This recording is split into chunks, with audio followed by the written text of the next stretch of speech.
atëra ti e ndjeve pjesë veten sot pjesë e këtij dekori apo pjesë e asaj pjesë të popullatës shqiptare që jeton jashtë dhe për të cilën kujtohen një herë në 4 vjet kur i kërkojnë votën dhe tani më ju është dhënë e drejta e votës.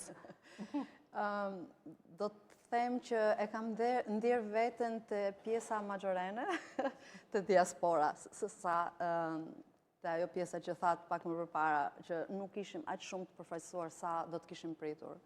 Sigurisht ka pas shumë emocione ky summit edhe na ka bërë të ndjehemi vërtet shumë në shtëpi, por sidoqoftë zëri jon, ashtu siç tha edhe Anila, nuk u dëgjua në atë masë sa që do të kishim dëshiruar. Çfarë do të kishe dashur ti të thoje në atë summit nëse do t'ishte dhënë mundësia të merrje mikrofonin në dorë? Do të kisha thënë... Ja ku e ke mundësinë ta thuash tani. Faleminderit. Faleminderit për këtë mundësi, sinqerisht.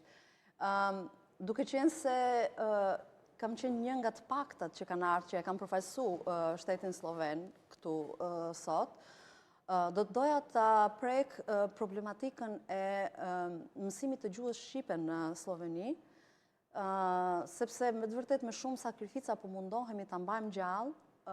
Unë kam filluar që në vitin 2007, faktikisht, nëpërmjet mësimit të gjuhës slovene kam deportuar edhe të gjuha shqipe, kështu në bazë të shqipes u kam sqaruar edhe gjuhën slovene, edhe aty kanë qenë ato fillimet e para që në vitin